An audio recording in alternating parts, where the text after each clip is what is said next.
عزیز دوستو، دنیا کے اندر کچھ چیزیں ایسی ہوتی ہیں جن کا سمجھ لینا، سیکھ لینا اور ان پر عمل کر لینا انسان کے لیے نہایت اہم اور ضروری ہوتا ہے۔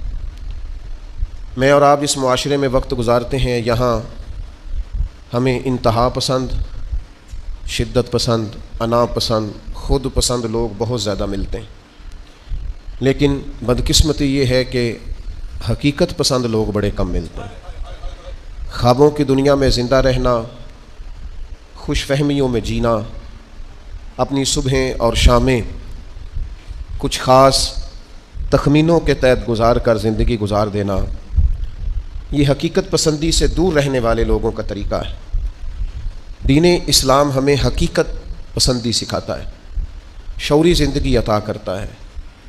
آپ جو نہیں ہیں وہ بننے کی کوشش نہ کریں، جو چیز آپ کی نہیں ہے آپ اس کی ملکیت کا دعویٰ نہ کریں، جس چیز کا آپ حق نہیں رکھتے اس کے لیے آپ اپنے آپ کو کبھی بھی تیار نہ کریں۔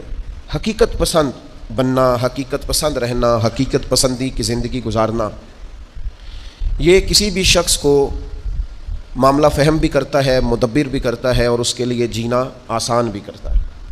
میں دیکھتا ہوں بہت بڑی تعداد ہمارے معاشرے میں ان لوگوں کی ہے جنہوں نے خود سے کچھ چیزیں فرض کر لیں اور خود سے ہی کچھ چیزوں کو فرض کر کر انہوں نے اس کو حقیقت کا روپ دے کر اپنی زندگی میں طاری کر لیا۔ میں نیک ہوں، اس بات کو بھی خود ہی لوگ طے کر لیتے ہیں۔ میں پڑھا لکھا، سمجھدار اور معاملہ فہم ہوں، اس کو بھی خود ہی طے کر لیتے ہیں۔ تمام لوگوں کو مجھ سے مشورہ کر کے چلنا چاہیے، یہ بھی لوگ خود ہی طے کر لیتے ہیں۔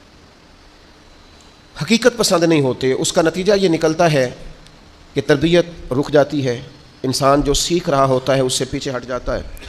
تو زندگی میں حقیقتوں کا سامنا کرنا سیکھیں، ریالٹیز کیا ہیں، حقیقتیں کیا ہیں، گراؤنڈ ریالٹی کیا ہے، اس کو اپنے اوپر نافذ کریں۔ آپ جو ہیں وہیں تک رہیں، آپ کے پاس جو ہے اس کے مطابق اپنے پیر پھیلائیں، آپ کا جتنا دائرہ کار ہے آپ اس کے مطابق اپنی زندگی کے معاملات کو طے کریں۔ اس کا لازمی نتیجہ یہ نکلتا ہے کہ انسان بہت ساری آزمائشوں سے، پریشانیوں سے، بے جا خواہشات سے بچ جاتا ہے۔ حقیقتوں کا سامنا کریں۔ ہم دیہاتی لوگ ہیں، ہم دیہاتوں میں دیکھتے تھے لوگ شادی بیاہ کے موقع پر قرض اس بنیاد پر اٹھا لیتے تھے کہ مجھے اتنی سلامی بھی تو اکٹھی ہو جائے گی نا، لیکن قرض تو اکٹھا ہو جاتا تھا پر سلامیاں اکٹھی نہیں ہوتی تھی۔ اس کا لازمی نتیجہ پریشانی، آزمائش، مطالبہ کرنے والوں کی سختی، قرض کے نیچے دبا ہوا انسان، یہ اس کا لازمی اور فوری نتیجہ نکلا کرتا تھا۔ میرے بھائی، حقیقت پسند بڑھیں۔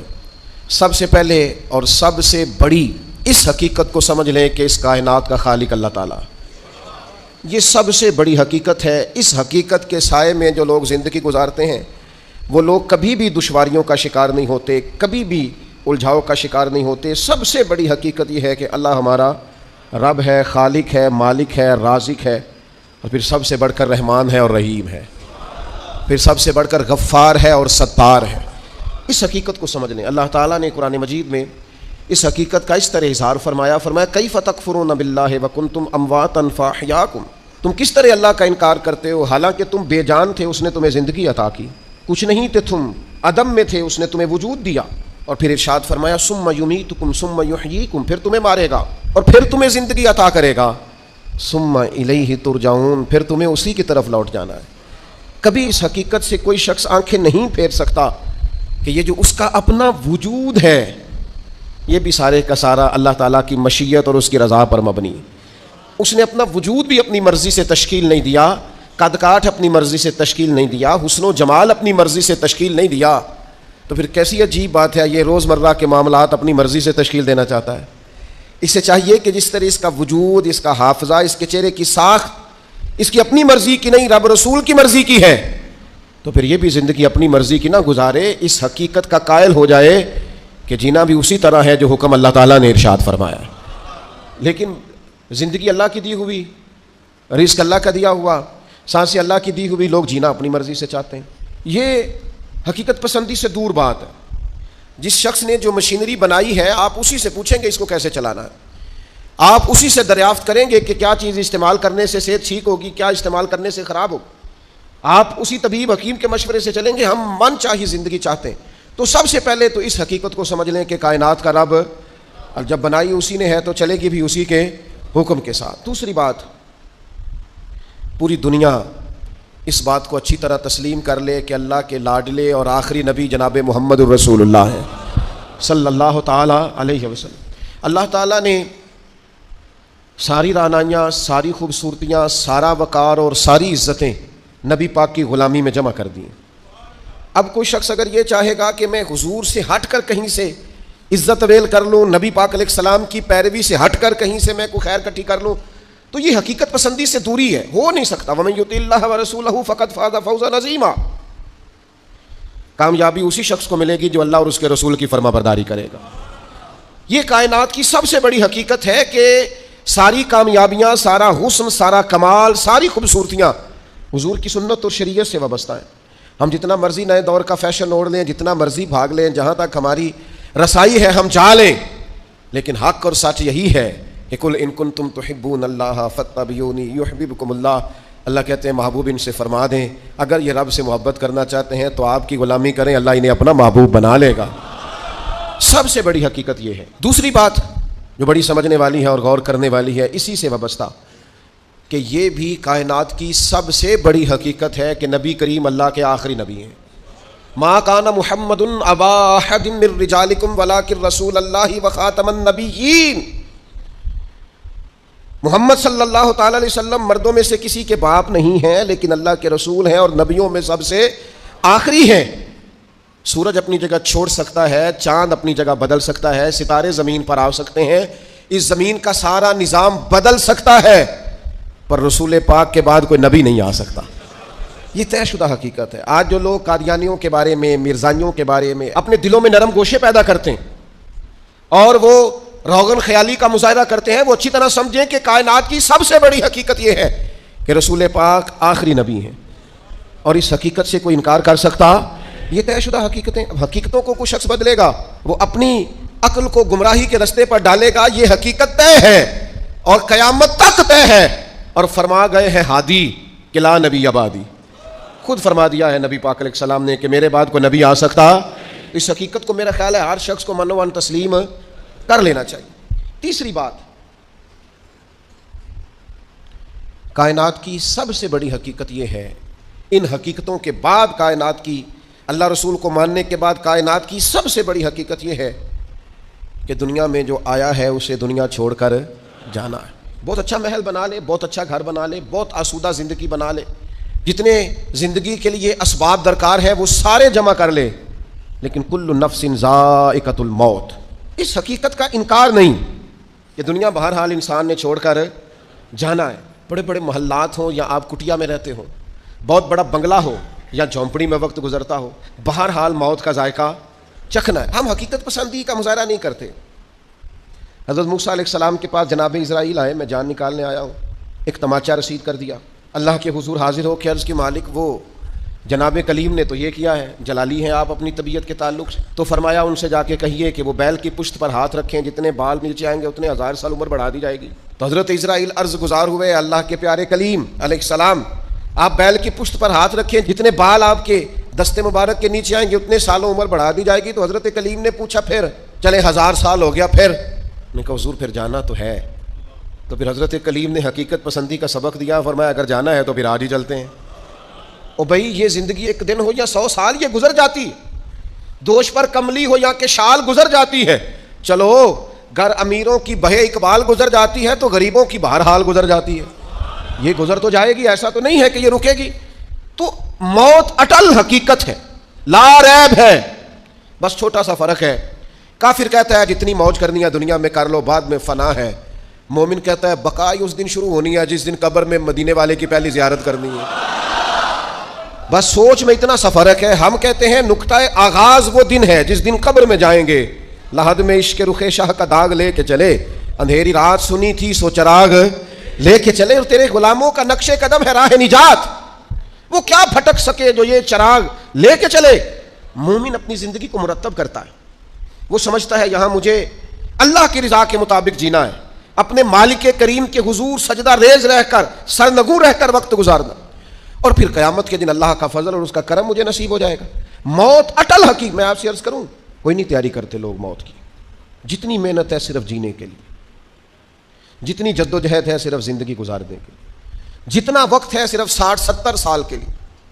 ہمارا اور صحابہ کا فرق یہ تھا کہ وہ جتنی محنت کرتے تھے وہ مرنے کے لیے کرتے تھے، ہم جو کچھ بھی کر رہے ہیں ہم جینے کے لیے کر رہے ہیں، ہمیں ہر صورت جینے کے اسباب جمع کرنے، اور ان کا خیال یہ تھا کہ اصل کامیابی آخرت کی کامیابی ہے، والآخرۃ خیر وابقیٰ، آخرت خیر والی بھی ہے، رہنے والی بھی ہے۔ آخرت کے اکاؤنٹ کو مضبوط رکھتے تھے، وہاں نیکیاں ہر روز جمع کراتے تھے۔ قبر کی وہ 2 فٹ کی جگہ، اس کو خوبصورت بنانے کے لیے وہ زندگی میں گناہوں سے، عیبوں سے، جرموں سے، نافرمانیوں سے بچتے تھے، ساری جدوجہد جینے کے لیے کی۔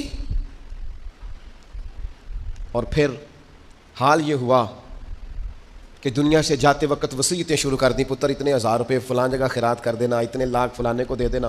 اور بھائی صاحب جتنے آپ نے زندگی میں دی ہیں بچوں نے بھی اتنے ہی دینے ہیں، آپ فکر نہ کریں، جتنی آپ نے اپنے ابا جی کے لیے دعائیں کی ہیں اس سے تھوڑی کم ہوں گی، زیادہ نہیں ہوں گی۔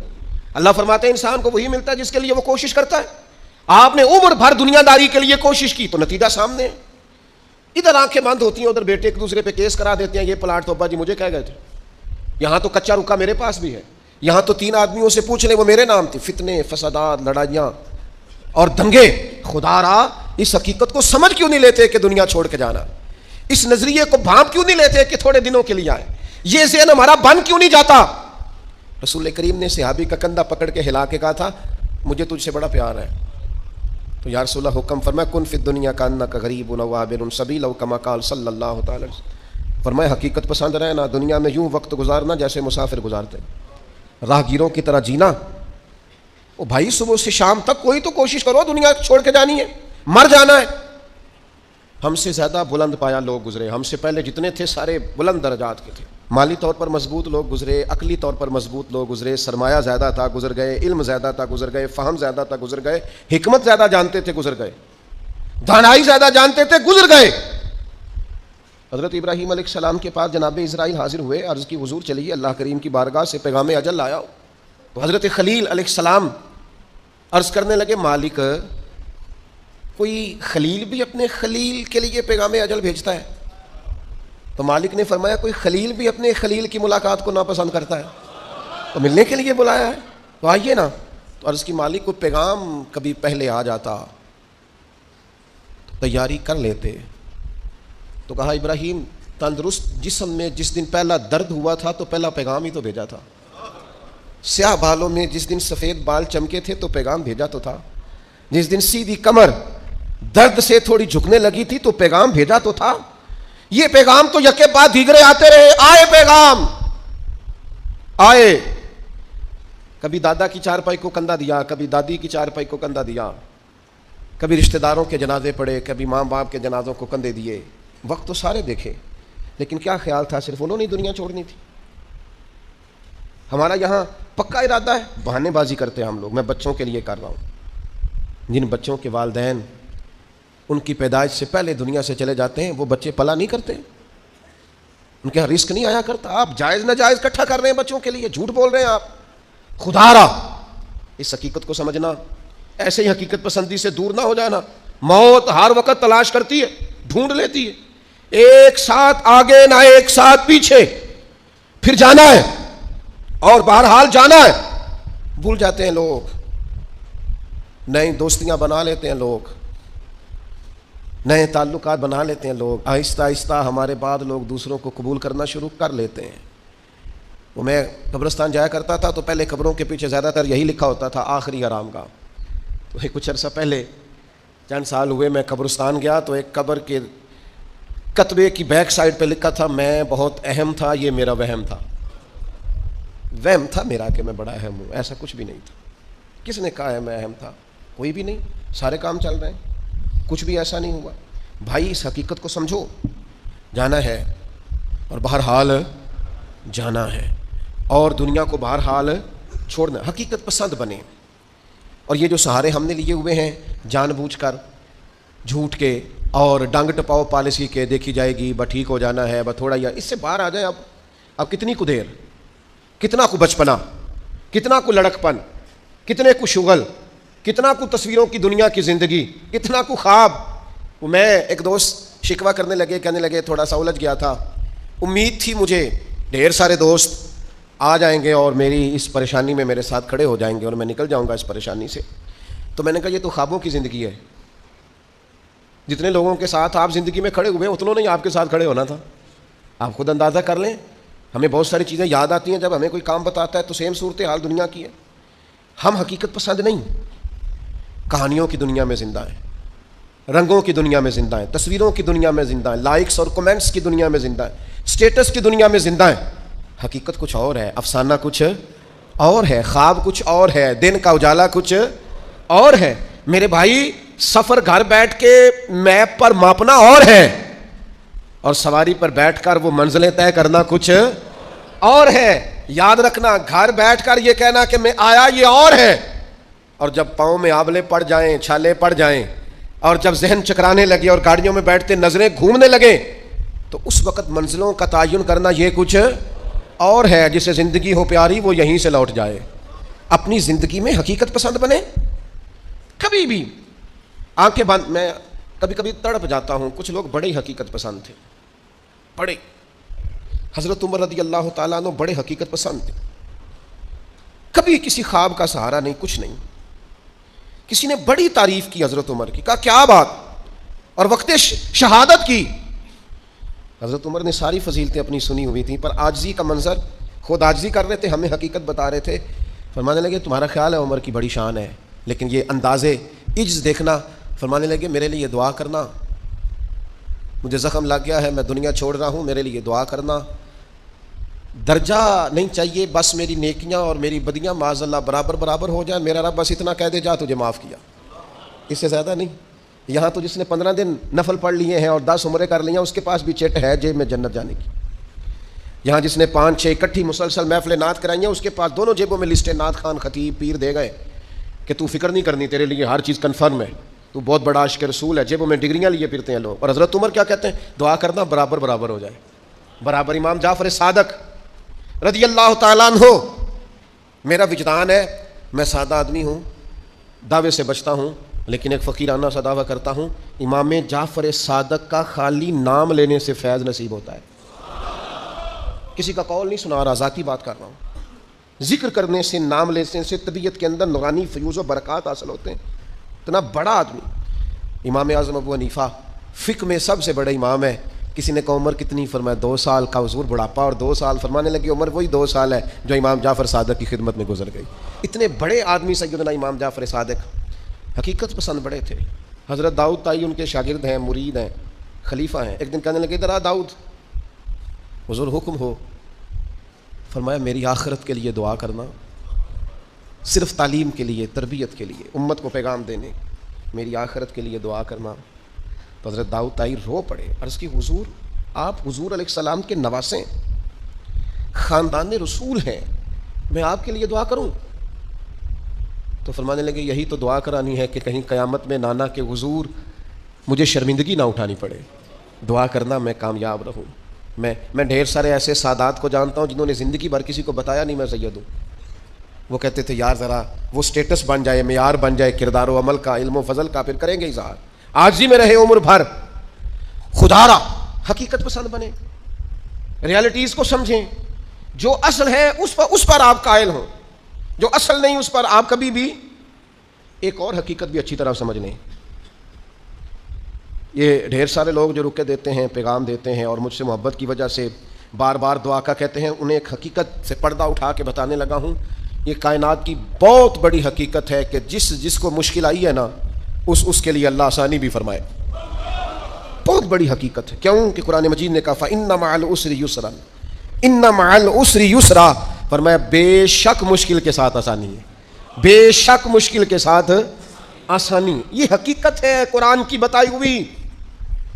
اس لیے جہاں جہاں بھی مشکلات ہیں وہ سمجھ لیں کہ بڑی جلدی یہ مشکلات دروازہ بنے گی، اور جیسے ہی دروازہ کھلے گا سامنے آسانیاں نظر آئیں گی. حضور غوث اعظم رضی اللہ تعالیٰ عنہ، شیخ عبد القادر الجیلانی رضی اللہ تعالیٰ عنہ فرماتے مجھ پر سخت مشکلات آئی، یہاں تک کہ بھوک کی وجہ سے، شدت بھوک کی وجہ سے میں زمین پر لیٹ گیا، اور ذرا میں پریشان ہونے لگا تھا کہ خود بخود میری زبان پر یہ آیتیں جاری ہو گئیں فَإِنَّ مَعَ الْعُسْرِ يُسْرًا، إِنَّ مَعَ الْعُسْرِ يُسْرًا. فرمایا میں آیتیں پڑھ رہا تھا، اٹھ کے بیٹھا، چلنے لگا، کام میں لگ گیا، چند ہی دنوں میں اللہ نے ساری مشکلات کو آسان فرما دیا. یہ حقیقت ہے، اس حقیقت کو کبھی جھٹلانا. اس لیے یہ جو لوگ اکثر کہتے ہیں نا کہ جناب اسلام پر بڑی مشکلات ہیں اور حالات بڑے سخت ہیں اور فلانا کیا کر رہا ہے اور فلانا کیا کر رہا ہے، تو میں کہا کرتا ہوں یہ جتنا زیادہ گمہ ہوتا ہے نا طوفان اتنا تیز آیا کرتا ہے. گھٹن جتنی زیادہ ہو ہوا پھر اتنی. مسلمانوں نہ گھبراؤ، خدا کی شان باقی ہے، ابھی اسلام زندہ ہے، ابھی قرآن باقی ہے. یہ کافر کیا سمجھتے ہیں جو ہم سے روز الجھتے ہیں؟ ابھی تو کربلا کا آخری میدان باقی ہے.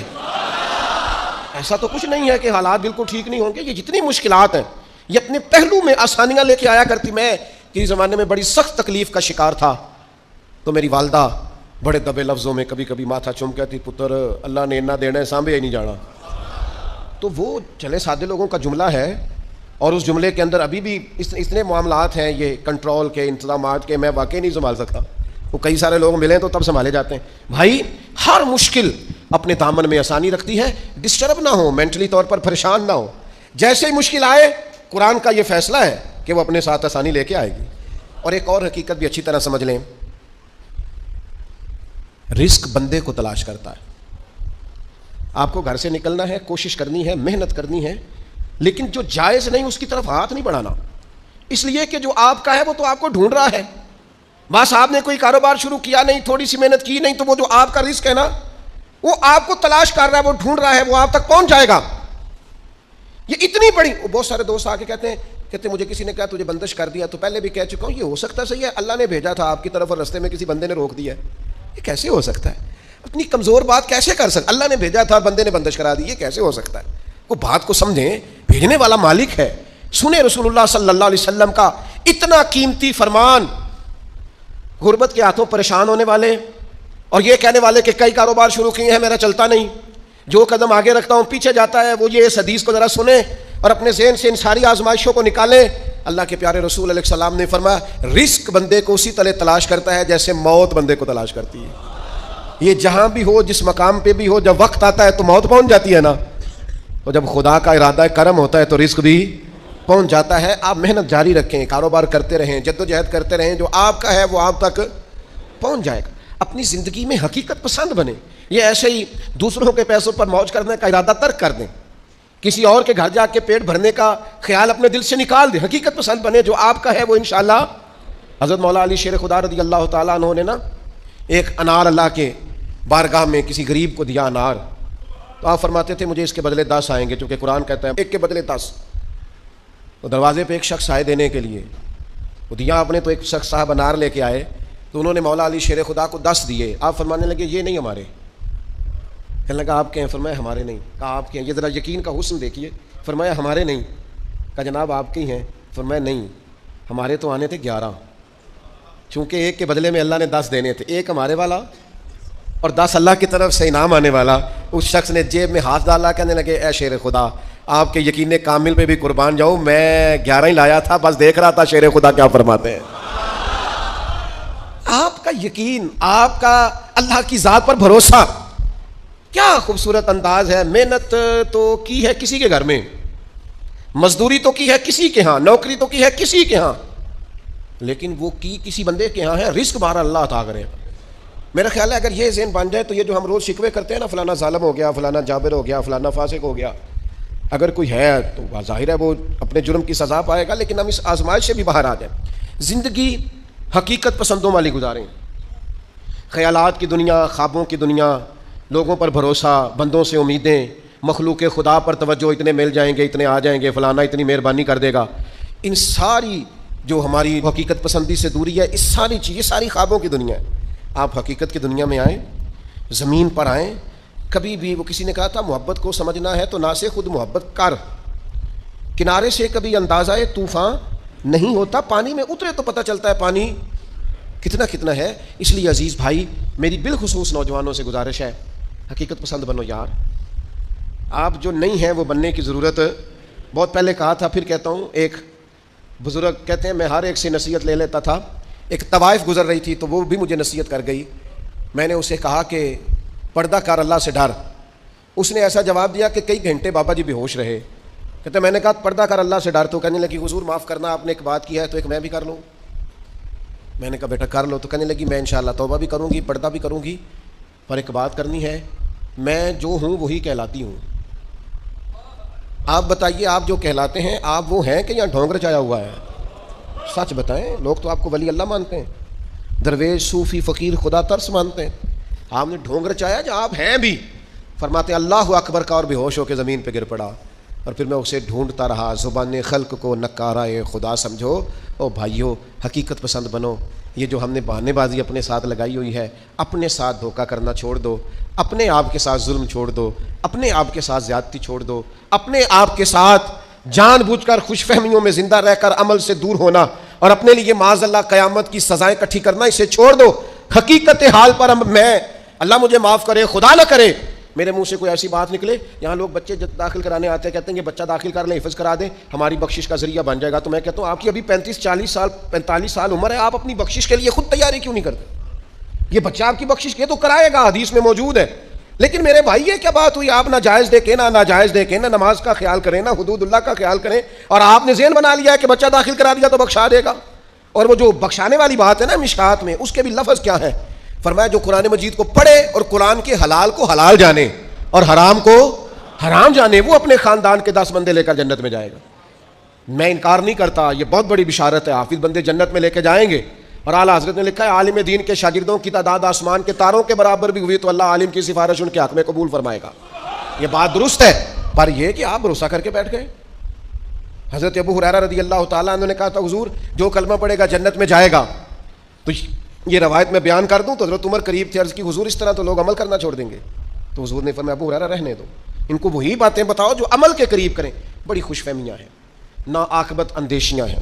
کبھی کبھی لوگوں کی باتیں سن کے ہم حیران ہو جاتے ہیں کہ یار چھوڑ دیں, آپ حقیقت پسند بنیں. کم از کم میں, کم از کم آپ, ہم تو اتنا سوچیں کہ یار بس جو اصل ہے اس پر رہیں, اصل سے آگے بڑھنے کی کوشش نہ کریں, ورنہ پھر زندگی ہواؤں کی نظر ہو جائے گی. خوابوں میں جینے کی ضرورت نہیں ہے. آپ آنکھ کھولیں, بیدار ہوں اور بیداری میں زندگی گزاریں. آپ کو لطف آئے گا کہ جو آپ ہیں وہی آپ کر رہے ہیں. میں اللہ کے حضور بڑے درد دل سے آج عرض گزار ہوں, اے اللہ پوری دنیا کے مسلمانوں کو, پاکستان والوں کو اللہ حقیقت پسند کر دے, محنت کا عادی کر دے, کردار و عمل کو ٹھیک کرنے والا کر دے, آسانی والا کر دے, شعوری زندگی گزارنے والا